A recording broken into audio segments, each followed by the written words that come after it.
What is up, everybody? I'm Steve Jewell, and with my good buddy Tyler Edmonds. I want to use the right hand to point to where he's at this time. There he is, right there. Tyler Edmonds, everybody. One of the co-hosts from Cubs on Tap. Make sure you check that show out.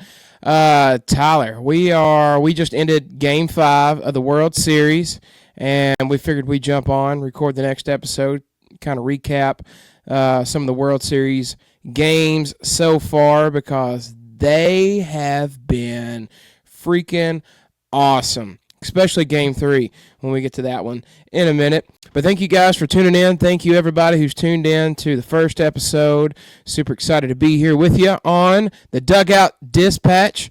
Without further ado, let's get into it, baby. So I think Game 5 has ended about, 20, 30 minutes ago, and we're going to jump right into it. Trey, you savage, man. He is a savage. Dude is a savage. Man, started off, I'm coming into this postseason. I think people forget that he only made what? I don't even think he made 3 starts. In the regular season. He started in the minor leagues this year. That's crazy. What was it, AA? I want to say he started in AA, and he's worked his way up. Yeah. But he's had more starts in the postseason this year than he's had in the regular season. That's crazy. That's nuts, dude. That's so crazy. But tonight, he was a savage. Broke a record for what? The most strikeouts in a World Series by a rookie. Yep. And crazy. Man, that splitter be splitting. It had some stank on it. I'll just say that. It had some stank on it because man, I think there was a stretch where he had 5 strikeouts in a row. It was either 5 or 6, and just making guys like Mookie Betts and Freddie Freeman just look clueless, man. But, I was excited about the story of the game. He was the story of the game. He was. I mean, I get it. It's a team. They're a team, and Vladdy hits the homer and stuff. But Savage set the tone early. Absolutely. And I remember when Freddie Freeman come up for his first at-bat, I was wondering how that matchup was going to work because obviously they've seen Trey once. He started Game 1 of the World Series, how he'd fare against that, what adjustments that the Dodgers would make. And there was one pitch specifically. It was some kind of breaking ball. It may have been a splitter that he threw. And it looked like Freddie was right there on it. Freddie had a great swing, but he just swung a little bit high above it.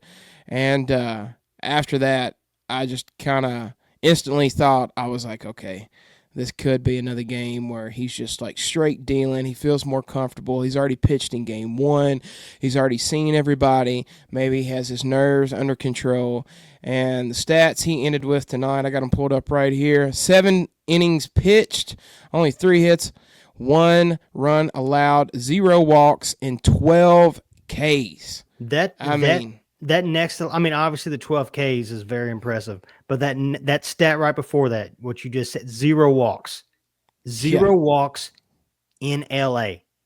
LA is not an easy place to play from a rookie. LA is not an easy place to play. It's not, especially for an away player. I don't care if Toronto, I'm sure they probably traveled this series. It doesn't matter. LA is a tough place to pitch in. And you go 7 innings with no walks. And again, the 12 strikeouts is awesome. It's amazing. It's a record. But 0 walks.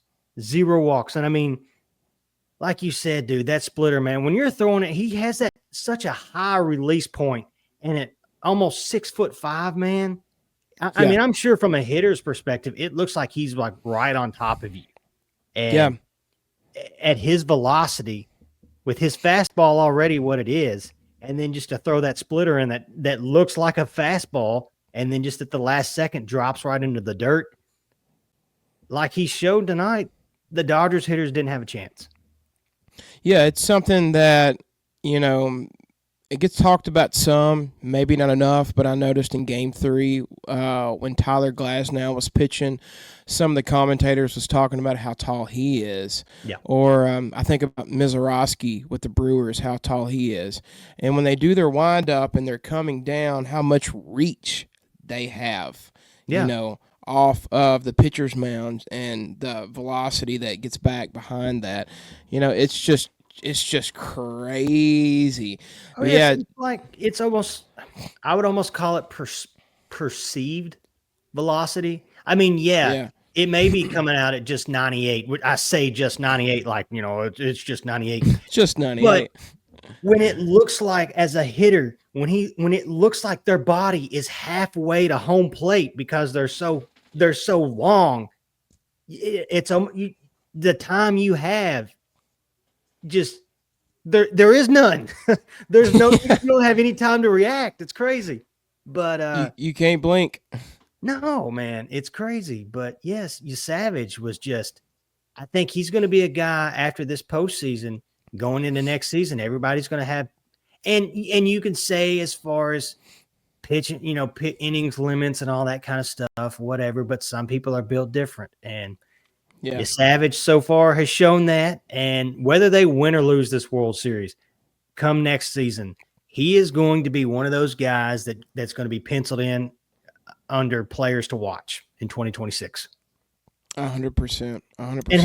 hey, and Snell, Blake Snell, look, Blake Snell, He was struggling tonight a little bit. he struggled a little. Obviously, first two pitches gives up home runs. That sucks. You get Yeah, punched in the face twice just right off the bat. Which I don't know if you saw it, but Ernie Clement's dad was it Clement that no who let off the Snyder. Schneider's dad was filming the very beginning of the game. Like he had his phone out. If you haven't Wow. watched it, it's pretty cool. And he's got his phone out and and this is just before the first pitch. Like Snell's still doing his warm-up pitches and everything like that. And then his son gets up there to hit. And very first pitch, he goes to hit it. And you just hear his dad yelling like, no, no, no way, no way, no way. And it's so real, so genuine. And I was like, man, that's awesome. That is so cool. And but yeah, Yeah, you get punched in the mouth, back-to-back pitches, and then after that, he really wasn't that bad. He really wasn't terrible. I mean, Teoscar Hernandez I want to say, what was it like in the fifth or sixth inning? He practically gave him a run. You dive for a yeah, ball on a leadoff hit by Dalton Varsho that should have been a single, and instead he yeah. dives, turns into a leadoff triple with no outs, and then wild pitches. Yep. They'll kill you every time. Absolutely. And so, Blake's and you can't give the Blue Jays that many opportunities and those runs like that and expect to win games, even with no. Otani, even with Otani in the lineup. Absolutely. And I was looking at Blake Snell's stats for the game tonight. He pitched 6 2/3, 5 runs allowed, 7 strikeouts, and didn't quite have the performance that he had in Game One. I mean, Game One, he just looked like he was straight dealing on the mound, and the Blue Jays just couldn't do anything with him. But I think they were able to hang with him tonight, and struggled a little bit. Well, hang on. You know, Did he not get? Didn't he get rocked a little bit in Game 1 too? Yeah, Was it by let me Springer look. maybe or Yeah, he got Addison? rocked. Yeah, he got rocked in Game 1. I think. No, he was lights out in Milwaukee twice, Yeah, wasn't it? yeah, Or I know he threw at least once in Milwaukee, but this is twice now that Toronto's beat him this series. Which, if you would have yeah. told me, which this is exactly how I predicted it. Not, I had Dodgers going in 6, but if you would have told me at the beginning of this series, if you would have said, Steve, if you would have said, Tyler, you can say Dodgers in 6 all you want, but Blake Snell is going to lose both of his outings, I would have told you you're crazy. Yeah, And absolutely. they've Because I done it mean, twice. he came in to the World Series very well rested. I think he got hurt right at the beginning of the season, missed Yep. a lot of the first half of the season. So you would think, him coming in well rested, ready to rock and roll, that things would be a little bit different. But I He don't would have know if been he it's would have been the one for sure pitcher, yeah, even even after, and we'll get to him in a minute, but even after Yamamoto's impressive performance in the NLCS, I would have had all my money on Blake Snell being the one for sure thing. Like, hey, okay, Snell's yeah, penciled in the pitch. Okay, the Dodgers got this guy. Oh, and at home, At home for sure. Yeah, Dodgers. Yeah, Yeah, man. Here we are. Here we are. Blue Jays. And it's like we said at the beginning of this series, the Blue Jays are not underdogs. They're just they're good enough to obviously they're good enough to be here, but they are a good baseball team. They may yeah, just have one big superstar in Vladdy, but the rest of that lineup, 1 through 9, can hit the freaking baseball. yeah, absolutely. And I was telling you all fair, you expect that from the Dodgers lineup because you see who's in that lineup from Freddie Freeman, Teoscar Hernandez, Kike Hernandez, who's just a monster in the postseason, had a home run tonight. Um, Mookie Betts, his track record, one of the best players in baseball, has been for some time, which we'll get to his performance here in just a second. But yeah, and then I saw the lineup for the Blue Jays tonight, and next to their names, it showed how much they're making this year. And you just wouldn't expect like that kind of performance. But at the same time, I think you were saying off air, their Blue Jays is like in the top 5, right, for payroll. So they'll go out and they'll spend some money. They are. But I just don't think anybody anticipated that they were going to put up this kind of performance, against the Dodgers. Like, I think a lot of people probably thought that tonight may have been the last game. I think this is the first time, I think they said tonight on the broadcast in World Series history, that the World Series started in a different country and it's going to end in a different country. So how many people expected that we would wind up back in Toronto to finish this thing out? And, it's a little concerning for the Dodgers and Dodgers fans because that stadium gets rocking. Those fans are hyped. They were hyped in game 1 and game 2, and I think it's just going to be 10 times more hype throughout that stadium when they go back to Toronto to play the Dodgers. And I know that they panned over to the Blue Jays Stadium. They had a massive crowd there tonight watching. That was awesome. Yeah, they were electric, man. So, the crowd can infiltrate things, especially this time of the year. For us being Cubs fans, that was so cool to see whenever they were playing the Brewers at Wrigley and the crowd started chanting Freddie. Yeah. When Freddie Peralta was up pitching. Yeah. So, and then you saw what they did in game 1 in Toronto when the crowd was kind of trying to mess with Shohei Ohtani a little bit. So I think it's only going to increase when they go back to Toronto. Toronto's going to be, it'll be popping, man. It'll be, I'll compare it to like the WBC games. You know how especially when they play them in Japan and the crowd just goes crazy. That's how it's going to be. But if there's one pitcher for the Dodgers that I think can handle that, it's Yamamoto, because he's played in those kind of environments over in Japan. And I think that's what it's going to be comparable to. But just back to just real quick about this game tonight. Vladdy Guerrero. I know he had just one hit, but it was a home run, his 8th home run of the postseason, his 27th.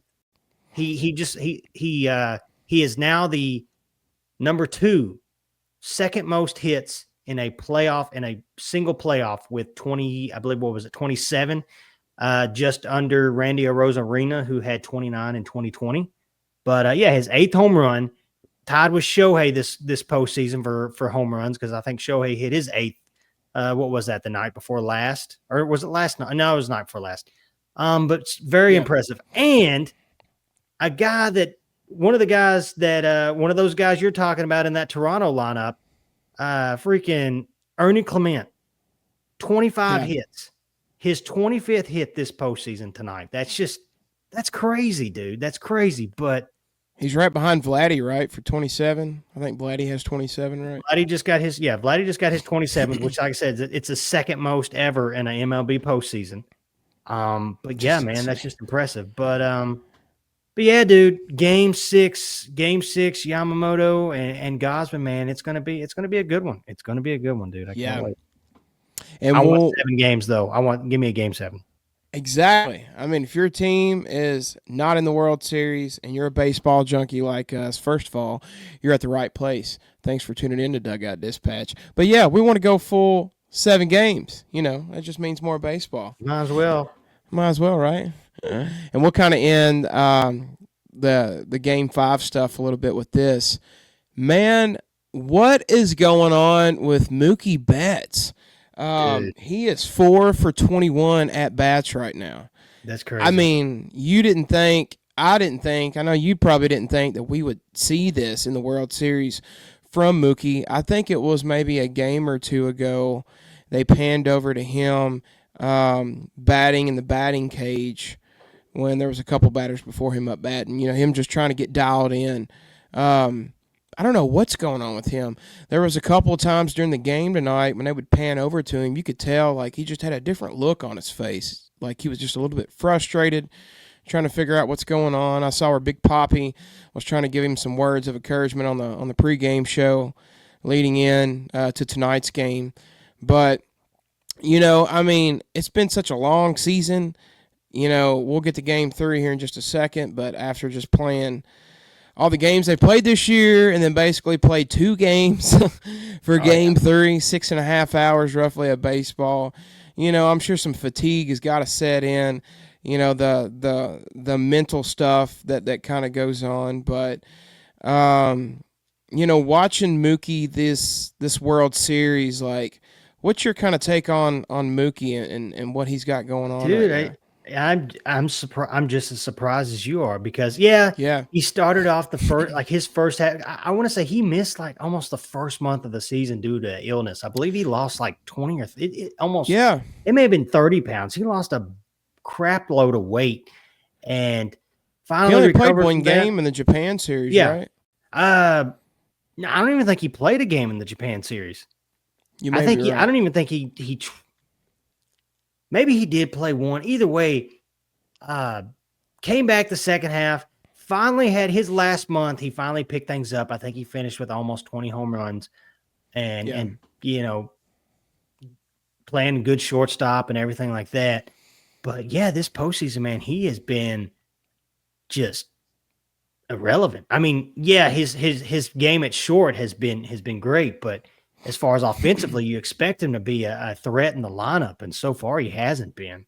And Yeah. it's been one of those things where, like, well, it's like in Game 3, you can pitch around Otani all you want because Mookie hasn't done anything. So yeah, I'd rather pitch to Yeah. Mookie right now. Pitch to Mookie Betts with the bases loaded than than to pitch to Otani with nobody on. You know what I mean? Because Yeah.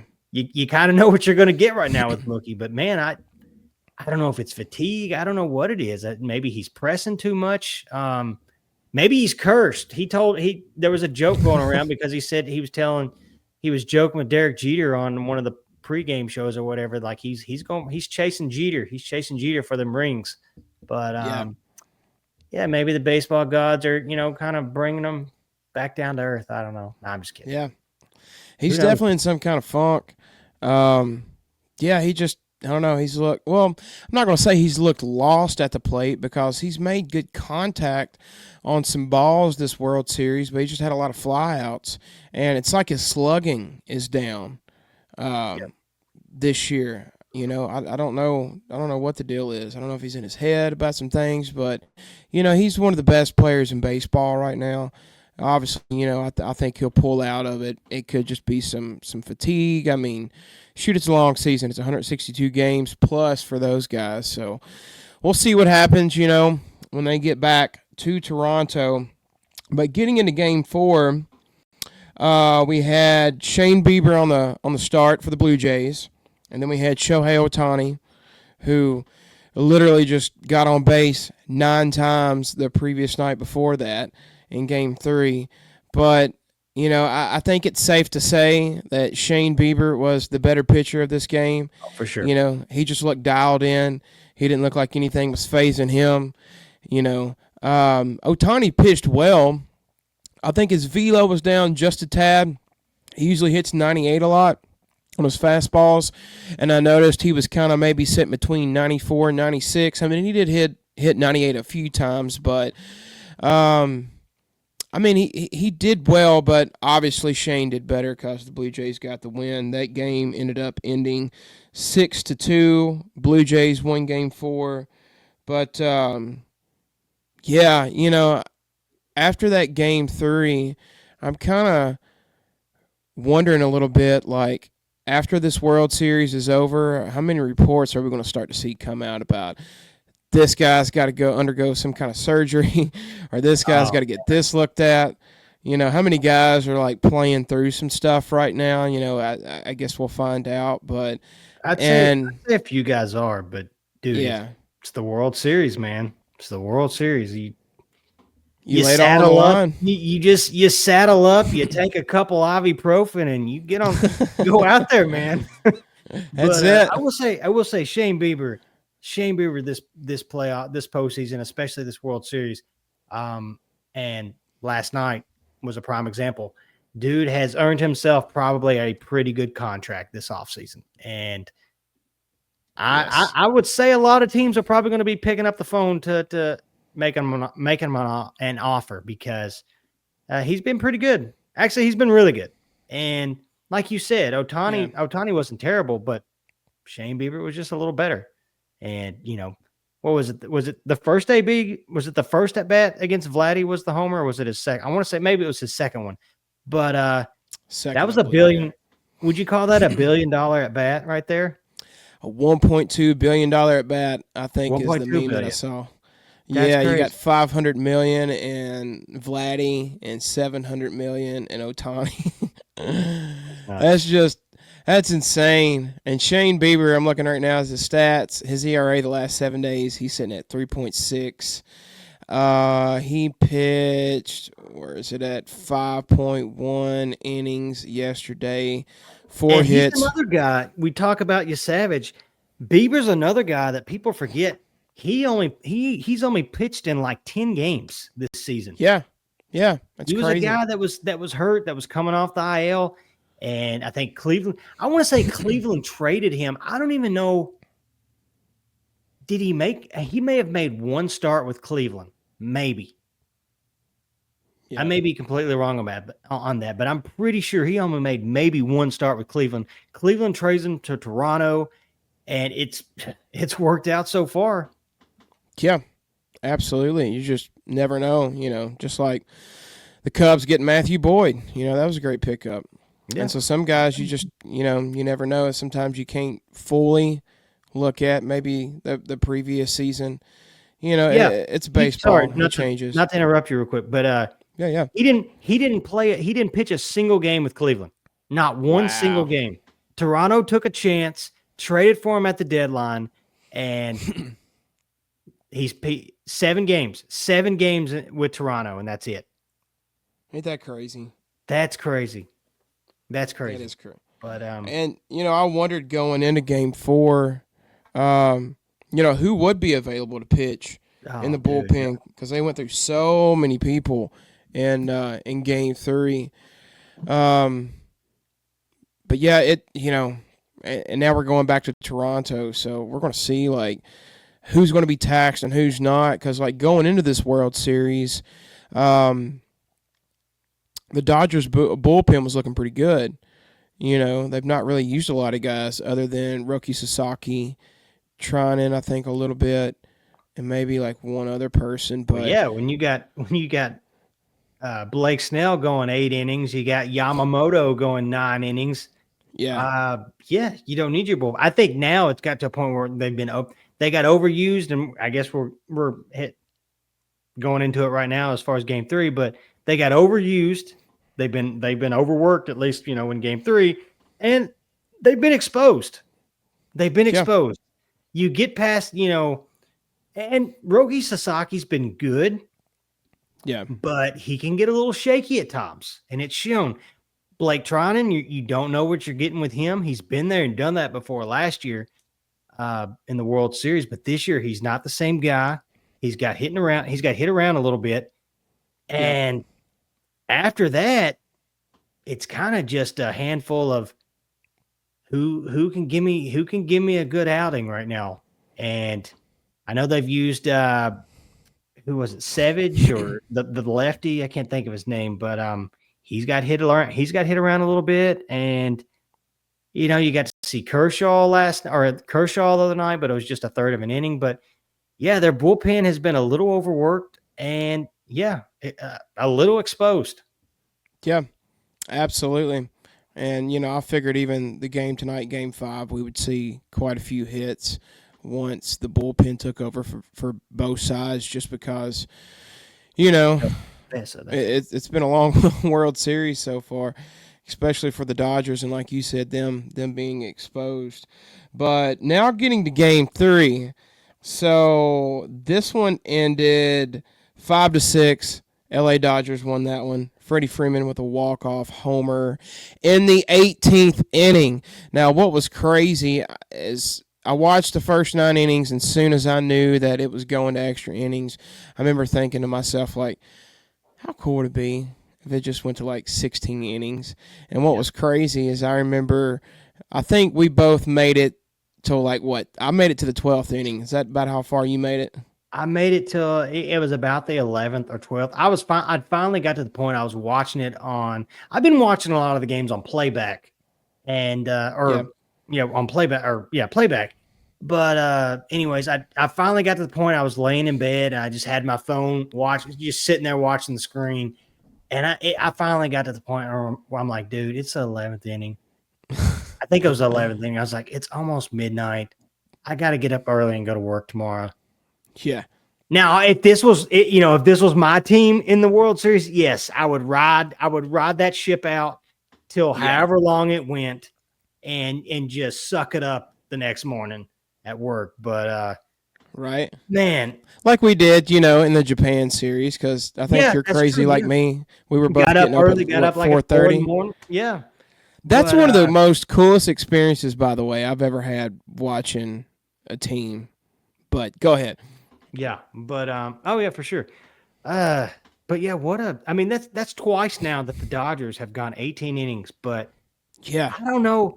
I mean, there's so much. People are saying that was this was the best World Series game ever played. I don't know if I'd go that far. I mean, you could say it was the longest World Series game ever played, but like, I wouldn't say the best because you basically went 9 straight innings of no runs. And don't get me wrong, it that's was tough. exciting. Finally, it was cool to say that. Oh man, we went 18 innings. But at what point were you just like? And I'm sure a lot of people were just like, "Hey, can we get the runner on second again?" But Somebody get a hit. yeah, and it just got to that point where all these guys coming out to you look at the list, you gotta it's like a dang cheesecake factory menu looking at the list of pitchers that pitched in this game, and you Yeah, got guys that normally get lit up, they're throwing scoreless outings. You're yeah. just like, and I'm sure people watching the game, you got, I mean, not to let me pull up a picture real quick. Like you've got Henriquez coming in, and you're just like, oh yeah, or he's gonna give up a run right here, or whoever, and it just didn't happen. And I don't know what's more impressive. There's so much about that game. Like you have Kershaw coming in uh, to throw a third of an inning, and he gets out of it. And me and you said it. Remember what we said before this started? I said, hey, I want to see. People forget Max Scherzer started this game for the Blue Jays, but I said Yeah, I want Max Scherzer and Clayton Kershaw one more time in the same game, and we got it. It we took got 18 it. innings. It took 18 innings, but we got it. But I don't know what was the most impressive. I mean, it was obviously Otani's performance. He goes 4 for 4 in his first 4 at bats, 2 homers, 2 doubles. And here's the other thing. What's more impressive? Him going 4 for 4 with 2 homers and 2 doubles, or his next 5 at bats getting walked? Yeah, yeah. Exactly. That was crazy. And the final pitcher for the Dodgers, I was just trying to look that up. What was his name? Will Klein, Oh, he I pitched think like was the his. last he pitched the last 4 innings. Yeah. And I think like he was saying like what, maybe a month and a half ago, he didn't even know if he was going to make the World Series roster. Yet alone like get the pitch in the That's the game. cool thing. That's the cool thing, Steve, about especially a lot of especially a lot of the pitchers that pitch. There's so many backstories, and Mhm. that's the cool thing about baseball is what you're just saying right now is you don't get that a whole lot in other sports, but for a guy to say something like what you just said that Didn't know where if he was even going to be on the roster or anything like that. And here he is pitching 4 innings in the longest World Series game ever as far as time, which was almost 7 hours, by the way. It was insane. I saw something too that said, Will Klein, LA Dodgers relief pitcher. I wanted to double check that. Crazy. I saw something too the next day that said a flight to Toronto to LA is like 5.5 hours, and that game lasted like 6.5 hours. Yeah. Just crazy. And what else? Oh, sorry. I was just gonna say that I think the other one was a little bit longer in 2017. I think that one, the 18 innings. I think I saw it was longer by like 40 minutes, maybe. Gotcha. Well, I was just say, imagine if this game didn't have the pitch clocks. Oh God, yeah, it would have been longer. Yeah, Dang, but and just another thing too, Lauer. How do you say? I think it was Eric Lauer. Yeah, Eric Lauer for the Blue Jays. He actually threw more innings, or at least he threw 4 2/3 over Max Scherzer, who started the game. He threw 4 1/3. But I just thought that was crazy. Yeah, that I don't know all that. It was just. The Dodgers was getting ready to go to position player. Did you see that? The pitch I at heard the about end? that. Could you imagine that? And then Yamamoto starts warming up. Yamamoto's like, no. We're not going to have not going to happen. But and even after that game, I know it was just game 3. Even after that game, and it almost felt like, at least from the Dodgers fans, that like this series was over. Yeah, because you're at LA. LA's who they are. LA's the juggernaut, and you go that far, you use all those pitchers, and you don't win, and you feel like, oh shoot, that just busted our balloon. And they did a good job, like we just talked about, in the next game. They did a good job bouncing back. But yeah, that's a game we'll talk about forever. Now, again, is it the best World Series game ever? No. I'm going to say right now, and I know you'll agree, the greatest game ever played was on a Wednesday night in Cleveland in November. And it was a Game 7. If you know, you know, and if you don't, look it up. But storyline, everything like that, what was on the line for both teams, and just the way that game played out, rain delay, everything. It even had extra innings. It's the best. That's the greatest World Series game ever. But this was up there. I would definitely put it in the top 10. I don't know if I'd go as far as top 5. And I get it. People are going to say, "Oh, you're crazy, Tyler." Why? Because it went 18 innings. Okay, cool. But yeah, it was something. I will say, Game 3 will be a game. That'll be the game we talk about when we talk about the 2025 World Series. Oh, you remember that Game 3? Yeah, and that'll be. I made it to the 12th inning, and then I started dozing off in my recliner, and I opened my eyes, looked at the TV. The game was still going. It said 16th inning. I was like, dang. Dozed off again. It was off, and then I just went to bed. Then I woke up the next morning, and I was like, let me see how many innings it went, because I remember seeing 16, then I saw 18. I was like, God, that's crazy. But yeah, that's a lot of baseball. And I know, going into it the next day, what Ohtani pitch, who's going to be in the lineup for both teams, yada, yada, yada. But it was definitely something to watch. One of the, maybe not the best. I mean, like Tyler said, we know what our favorite game in World Series history. Like, I still, maybe at least once a day, just see Rizzo making that catch, putting that baseball in his back pocket. That lives rent-free in my head. So happy about that. And again, if you want to hear more about nothing but just Chicago Cubs, make sure you check out Tyler's podcast that he's a co-host on, Cubs on Tap, and they'll talk all kinds of Cubs for you guys if you're a Cubbies fan. But, moving on to Game 2, and we'll kind of throw Game 1 in there, loop them both together. It almost feels like a century ago compared to like what we watched the last 3 games so far. But for Game 2, the Dodgers got that one. It was 5-1.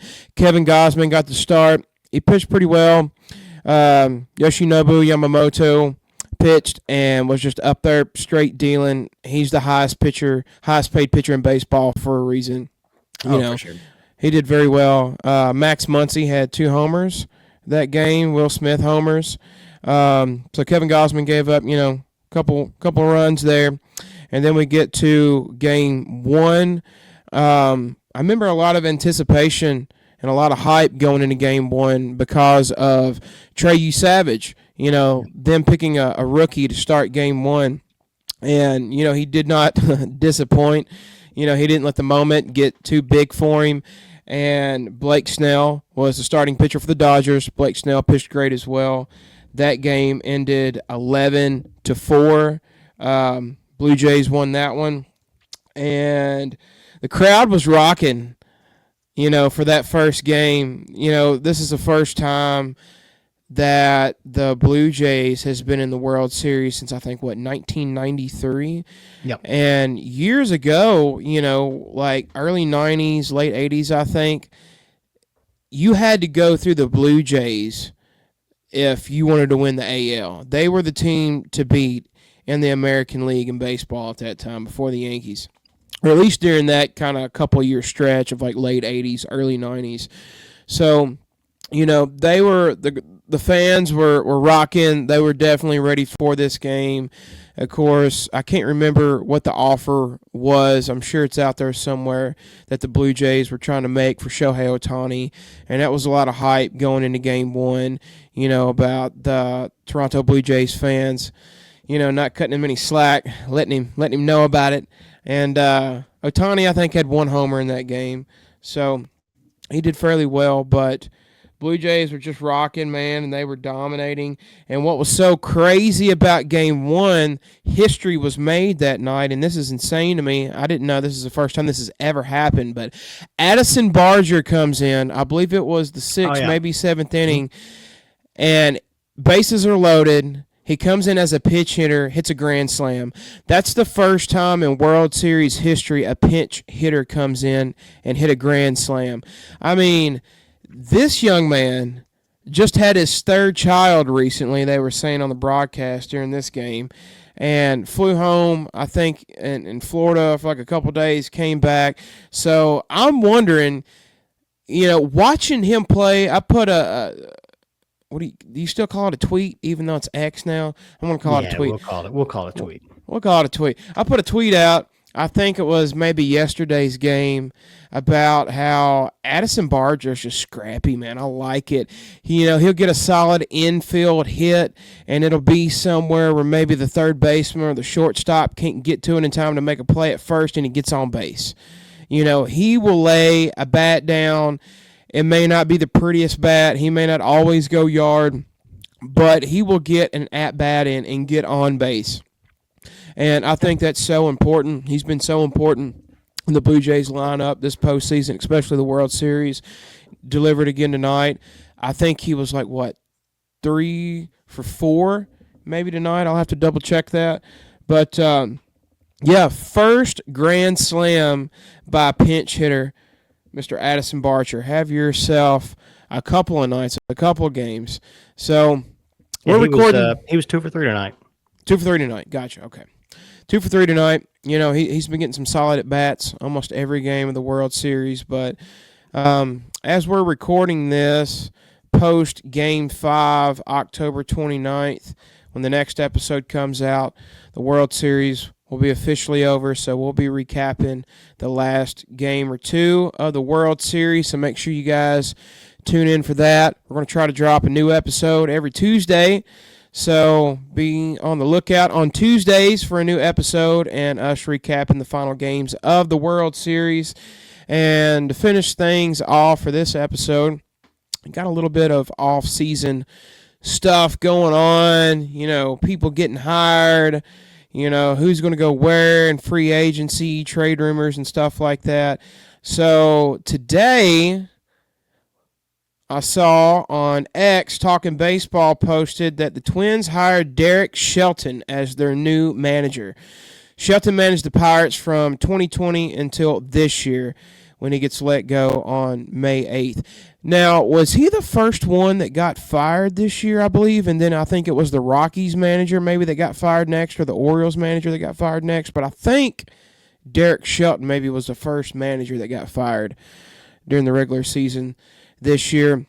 And I mean, I was listening to somebody the other day, a podcast, or maybe it was on Sirius XM, talk about the NL Central, and they were talking about the Reds, how, the Cubs and the Brewers are the top two teams and have been for the past couple of years in the NL Central, but they were talking about how maybe the Reds could hold or could start to close that gap up on those two teams and to not even really worry about the St. Louis Cardinals or the Pittsburgh Pirates because they're in a rebuilding phase. Yes, for the Cardinals, but I don't know about Pittsburgh. Like, they've just been, I feel like, wandering around in the wilderness, for some time Pittsburgh, now. So, dude, Pittsburgh's got this golden goose in their bag in yeah, Paul Skeens, and they are going to, they're going to blow it. They're going to blow it. You can put whatever manager you want to in Pittsburgh. It's not going to matter because their ownership's not going to. They're not going to spend money. They're not going to add an offense like they need to. They may pick up a batter or two here or there, but it'll be guys that, maybe they have a. They won't be guys that will contribute to a winning team in Pittsburgh. But as far as Shelton, I mean, I get it. You get fired and you want to get a new job as quick as you can. But it's kind of funny. It's almost like he left the Pittsburgh Pirates to go to almost the Pittsburgh Pirates of the AL. So, I mean, see what happens. I get it. He wants to coach baseball still and everything like that, but Minnesota's not much different. I mean, they're a little bit, I guess, a little bit better at making moves, maybe, but yeah, they'll do good like that first month and a half to 2 months, and then they just start to hit a lull. They kind of did that this season. Yeah, and they made the playoffs. I think last year they made the playoffs. I remember Pablo Lopez pitching against who was it? Yeah, they hosted the Blue Jays, I think. But yeah, man, that's just, and there's a few other manager positions that are open. I know the Braves have a spot open. I know the Padres have a spot open in their managerial role. I know you said the Rockies. I can't think of too many more, but I'll be interested to see who takes the jobs for both the Padres and the Braves. That'll be interesting. And I'm not trying to say this because I'm Cubs biased and everything like that, but I would really like to see David Ross take a spot. I wouldn't mind seeing him in Atlanta. I mean, he's in Atlanta. I want to say he's from Georgia or from that area. I think that'd be perfect for him. And I also think, I don't know if it happens, I'd like to see Mark DeRosa. Mark DeRosa, I know he manages Team USA in the WBC, but it'd be cool to see him. It'd be cool to see him get a spot, but with the right team. I wouldn't want to see either one of them guys go to a Pittsburgh or something like that. But a team like Atlanta or a team like San Diego, that'll be that would be kind of interesting. And I'm also interested to see, and I know, I guess just to talk about managers real quick, it'll be interesting to see how Tony Vitello from Tennessee, he just got the job for San Francisco. That'll be interesting to see because San Francisco wasn't awful this year. There was a minute or two where they were kind of fighting for a wild card spot, but it'll be interesting to see. They need to go ahead and hire Barry Bonds as a hitting coach. Oh yeah, that'd be awesome. And then too, I know Bob Melvin just left San Francisco. Bob Melvin's a great manager. He really is another guy that I'll be interested to see where he goes, or maybe he decides to take a break for a while.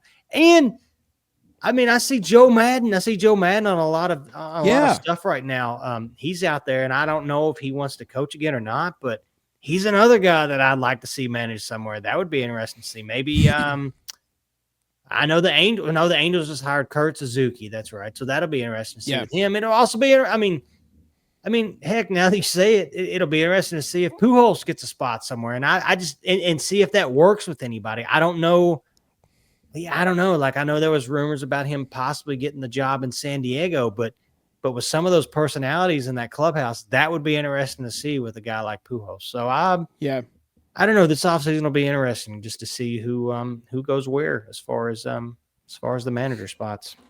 absolutely. And the next hiring we're going to talk about, I almost texted this to you earlier, but I figured I would wait and save it for the show today and get your reaction to it because this one kind of hits close to home for you and me, if you Yeah. will. Yeah. Shout out to the Bowling Green Hot Rods. The Baltimore Orioles hire Craig Albernaz as their new manager. And I saw this post from the Bowling Green Hot Rods. If you're not familiar with the Bowling Green Hot Rods, they are a single A team for the Tampa Bay Rays in Bowling Green, Kentucky. I heard a little rumor that they may be trying to upgrade to a double A team. We'll see what happens. But They should, congratulations. dude. Bowling Green, the Hot Rods have been a legit minor league team for the Yeah. past several seasons. I'm gonna be honest. I didn't Yeah. realize. I know. Okay, so I heard Baltimore hiring somebody. I did not realize this is who they hired, and that's Yep. crazy. That's crazy to hire. I mean, I guess it is, but then again, I guess it isn't because a lot of your really good managers, I mean, they come from that. They come from single A stuff. Like, I mean, they've been Yeah. riding the buses for years, and it's cool to see. It's cool to see guys like Craig get these opportunities that are more than well deserved. Absolutely. And he And becomes, he may fit right in with that Baltimore team that has a lot of young players on it already. yeah, And yeah, they're still in a absolutely. window to be very good. Absolutely.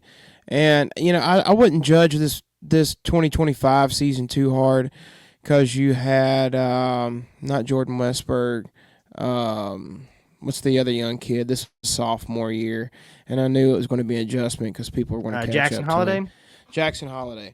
Jackson This soft, Holiday, which he wasn't terrible. He actually, I feel like Jackson Holiday had a better season than Adley Rushman. yeah, yeah, And Gunnar Henderson. absolutely. Gunnar Henderson started the season off. I want to say he was on the IL for a few weeks, maybe even for the first month. So he wasn't the same. He wasn't his. He definitely wasn't as good as he was in his rookie season. So you, like you said, you can't look at that season or this past season with Baltimore and expect it to be that bad. Now they do need a pitcher or two for sure, especially when you lose a Yeah, guy like Corbin Burns to the Diamondbacks. They definitely need a pitcher or two. They're going to be getting Felix Batista back, so that'll be nice. And surely yeah. Rushman can figure things out. They've got another catcher that's pretty good. And there's rumors that Rushman could be on the trading block this offseason, but that, we'll hear all kinds of crap about the offseason. But yeah, congratulations to Craig, man. And I hope, man, I really do. I hope he turns it around for Baltimore next year.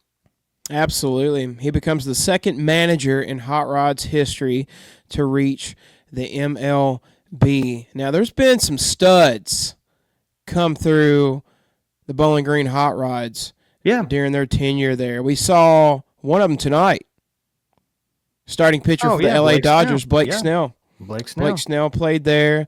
Miles Mastroboni, who was on the Mariners this year, Cubs last year, he played there in 2016. Tyler Glasnow was there for a little He bit. was there for a minute. It's basically all the pretty good Rays players. Kevin Kiermaier was there. Dare we say Wander Franco was there for a minute. Yeah, I almost said it. I've got a Wander Franco bobblehead somewhere around. I think it's in my garage. But they've had several guys. I remember their Yeah, first one of Junior their first Caminero big too. prospects. One of their first big prospects back in the day, Tim Beckham. Tim Beckham was the guy Yeah. that everybody was saying that, yeah, that's the dude. Which, speaking of Wander, real quick, can you guess what other player who's still playing today was in that draft class? Wander Franco, at the time, he was the guy that in that draft class that everybody was talking about. Wander Franco, Wander Franco, he's going to be the next guy, blah, blah, blah. But can you guess what other player was in that, who was probably now the best player in that draft class? And I'm just going to say he had a really, really, really good season this year. What year was this draft class? I believe it was 2020.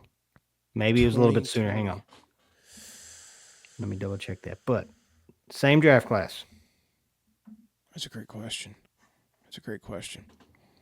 I don't know without looking it I'll up just and give you a cheating. hint. He's got a nice dumper. Cal Raleigh. Wow. Yep. I didn't know he was drafted in 2020. I forgot about that. Yeah, and of course, we talked about Cal on the last episode. Incredible season he had. We'll see if he wins the AL MVP. Make sure you tune back in because once all that stuff starts to get announced, we'll give our takes and stuff on the NL MVP, AL MVP when that comes out. But yeah, Sorry, congrats again. not 2020. It was 2018, which 2018. Franco technically, I think he signed as a non-draftee, but as far as the class or whatever, it was, I believe, 2018. Gotcha. Okay, gotcha. Yeah, congrats again, Craig, to become the second manager from the Hot Rods to reach the MLB. We'll be pulling for you this coming season, unless you're playing the Cubs. Then sorry, take no offense. And we'll end with this. A lot of the teams that's not in the World Series right now, you're seeing a lot of players post on social media, like thanking their teammates and the fans for a wonderful season. And we were just talking about Cal. I saw this pop up on X earlier.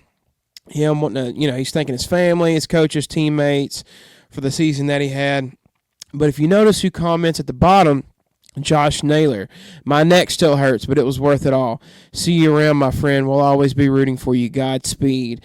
And of course, that just started to blow up online. Well, does that mean he's not coming back to the Mariners next year? Where's he going to go?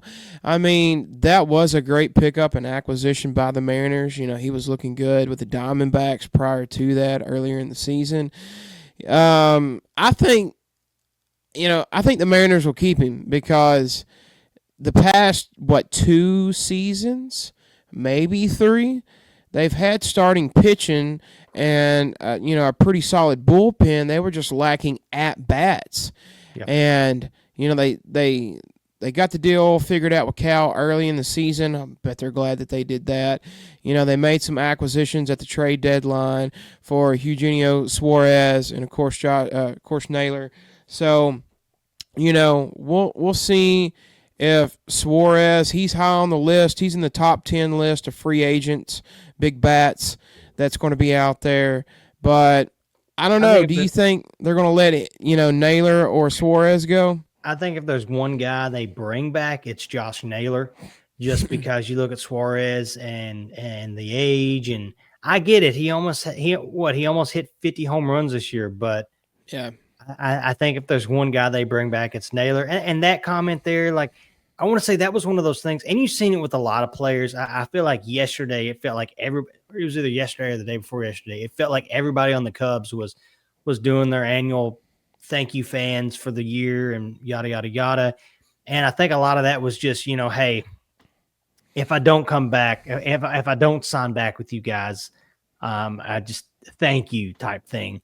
And hopefully see you around, see you again, and all that kind of stuff like that. But I think the Mariners got to bring him back. It's either bring him back or maybe they make a play for Pete Alonso, which I wouldn't hate that. I wouldn't hate that at all. Even though history has shown that place is so hard to hit. That place is extremely hard to hit. But if Pete Alonso can be anything close to what he was and what he's been with the Mets, that would be awesome to see. But between those two guys, Naylor and Suarez, I think if you had to pick one, I would say they would try to bring back Naylor. Yep, I agree. I think he's one that you have to bring back, but we'll see what happens, and if they do, and the news breaks early, we'll be giving it to you guys right here on the Dugout Dispatch. Thank you, everyone, again for tuning in to another episode. We're going to try to drop new episodes on Tuesdays, so make sure you guys tune in for that. Again, I'm Steve Jewell, Tyler Edmonds over here. to this side, tune in to Cubs on Tap. If you want to go down Nerdville of just nothing of Chicago Cubs, and make sure you tune into the Waterboys College Football Show. We'll be going live every Saturday, this Saturday at 8 a.m. Me, my boy Strez, and Aaron talking about college football and everything it entails with that. And again, thank you for tuning in to Dugout Dispatch. We're out, baby. We'll see you next week.